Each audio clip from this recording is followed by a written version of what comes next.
নমস্কার প্রিয় শ্রোতা বন্ধুরা, সনাতন ধর্মচর্চা চ্যানেলে সকলকে স্বাগত। ঝুলন যাত্রা 2026। আজকের ভিডিওতে আমরা জানব এবছর 2026 সাল বাংলা 1433 বঙ্গাব্দ ঝুলন যাত্রা কবে পালন করা হবে, কবে শুরু হবে, কবে শেষ হবে, রাধাকৃষ্ণের ঝুলন যাত্রার মাহাত্ম্য কতটা। অনেকেই বাড়িতে রাধাকৃষ্ণের ঝুলন যাত্রা উৎসব পালন করেন, কিন্তু কেন এই উৎসব পালন করা হয়, পৌরাণিক কাহিনীটি কি, ঝুলন কিভাবে সাজাতে হয়, কিভাবে পুজো করতে হয়, কি ভোগ নিবেদন করতে হয়, নিয়ম কি, এই সব সম্পর্কে চলুন বন্ধুরা আর দেরি না করে ভিডিওটি শুরু করি। প্রথমেই জেনে নিই এবছর 2026 সাল বাংলা 1433 বঙ্গাব্দ ঝুলন যাত্রা কবে পালিত হবে। ঝুলন উৎসব শুরু হবে আগামী 23শে আগস্ট বাংলা 5ই ভাদ্র রবিবার, চলবে 28শে আগস্ট বাংলা 10ই ভাদ্র শুক্রবার পর্যন্ত।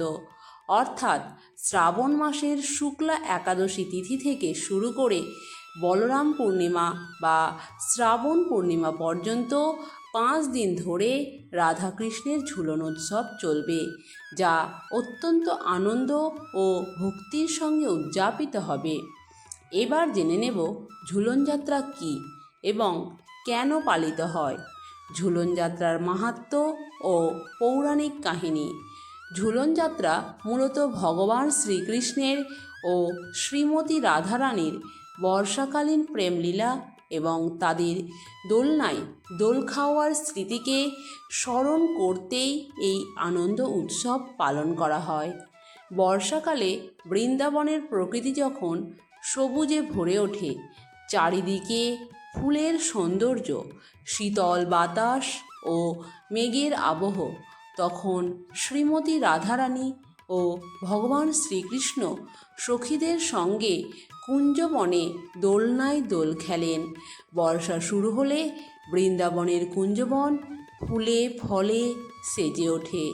বৃন্দাবনে ললিতা, বিশাখা ও অন্যান্য সখীরা নানা রঙের ফুল, বেলপাতা, কদম ফুল, বনলতা দিয়ে সুন্দর দোলনা তৈরি করতেন। সেই দোলনায় বসতেন ভগবান শ্রীকৃষ্ণ, আর সখীরা আনন্দে গান গাইতেন, দোল দিতেন, নৃত্য করতেন, ফুল বর্ষণ করতেন। ভগবান শ্রীকৃষ্ণের এই লীলা শুধু আনন্দের নয়, বরং এটি ভক্ত ও ভগবানের মিলনের প্রতীক। এটি জীবাত্মা ও পরমাত্মার মিলনের প্রতীক। দোলনার একদিকে রয়েছে ভক্তের হৃদয়, অন্যদিকে রয়েছেন স্বয়ং ভগবান। যখন ভক্ত নিষ্ঠা, প্রেম ও বিশ্বাস নিয়ে ভগবানের নাম স্মরণ করেন, তখন সেই হৃদয়ে ঈশ্বর বিরাজ করেন। ঝুলন যাত্রা আমাদের শেখায় ভক্তি মানেই প্রেম, প্রেম মানেই ঈশ্বরের কাছে পৌঁছানোর পথ। সুতরাং এই মাসেই রাধাকৃষ্ণের বর্ষাকালীন লীলার স্মরণে ঝুলন উৎসব পালিত হয়।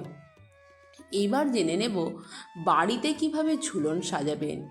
একটি পরিষ্কার জায়গায় বাঁশ, কাঠ, ধাতু অথবা মজবুত কার্ডবোর্ড দিয়ে ছোট্ট ঝুলন তৈরি করে তাতে সবুজ পাতা, ফুল, কৃত্রিম লতা, কদম ফুল, জুঁই, বেলি, গাঁদা, রজনীগন্ধা দিয়ে সাজিয়ে রঙিন আলো ব্যবহার করতে পারেন। সেখানে ময়ূরের পালক, বাঁশি, ছোট গরু, বৃন্দাবনের কৃত্রিম দৃশ্য, নদী, কুঞ্জবন ইত্যাদি দিয়ে সাজালে পরিবেশ আরও জীবন্ত হয়ে ওঠে। অবশেষে দোলনায় রাধাকৃষ্ণের বিগ্রহ বা ছবি প্রতিষ্ঠা করুন। পুজোর মূল উপকরণ হলো ভক্তি। মনে মনে রাধাকৃষ্ণকে স্মরণ করবেন এবং বলবেন, আজ আমার ঘরে এসেছেন, আমি আমার সামর্থ্য অনুযায়ী আপনাদের সেবা করছি। আমার সমস্ত ভুল ক্ষমা করবেন এবং আমার পরিবারকে আশীর্বাদ করবেন।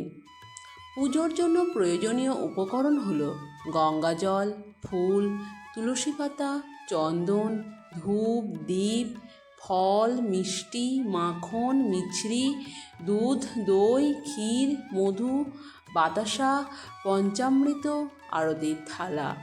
পুজো কিভাবে করবেন? প্রথমে স্নান করে পরিষ্কার বস্ত্র পরিধান করে পুজোর স্থান পরিষ্কার করে দীপ ধূপ জ্বালান। গঙ্গা জল ছিটিয়ে রাধাকৃষ্ণকে ফুল ও চন্দন অর্পণ করে তুলসী পাতা নিবেদন করুন। ভোগ নিবেদন করুন, তার সঙ্গে কীর্তন করুন এবং অবশেষে আরতি করুন। তারপর ভক্তি ভরে 3 থেকে 7 বার ঝুলন দোলান। ঝুলন যাত্রা পালন করলে পরিবারে শান্তি আসে, দাম্পত্য জীবনে ভালোবাসা বৃদ্ধি পায়, মনের অশান্তি দূর হয় এবং সন্তানদের মধ্যে ধর্মীয় মূল্যবোধ গড়ে ওঠে। বাড়িতে ইতিবাচক পরিবেশ তৈরি হয়। পুজোর সময় ভুলেও করবেন না এই কাজগুলি, না হলে ভগবান শ্রীকৃষ্ণ অসন্তুষ্ট হবেন। রাগ, হিংসা, অশান্তি, যতটা সম্ভব নিরামিষ আহার গ্রহণ করুন। অন্যের নিন্দা করবেন না। পুজোর সময় বা পরে কৃষ্ণ নাম জপ করুন। ভক্তি ভরে প্রসাদ বিতরণ করুন। ঝুলন যাত্রা পবিত্র রোপণী একাদশী তিথি থেকে শুরু করে পূর্ণিমা পর্যন্ত অর্থাৎ রাখি পূর্ণিমায় শেষ হয়। এই উৎসবটি নিছক একটি আচার অনুষ্ঠান নয়, বরং প্রকৃতির সান্নিধ্যে থাকার জন্য ভগবান শ্রীকৃষ্ণের একটি বার্তা।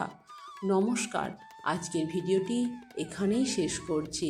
রাধাকৃষ্ণের আশীর্বাদে ভালো থাকুন, সুস্থ থাকুন। আশা করি ভিডিওটি ভালো লাগবে। যদি ভালো লেগে থাকে তবে ভিডিওটিতে লাইক, শেয়ার ও কমেন্ট করুন। কমেন্টে লিখুন জয় শ্রীকৃষ্ণ, রাধে রাধে। চ্যানেলে নতুন হলে চ্যানেলটি সাবস্ক্রাইব করতে একেবারেই ভুলবেন না।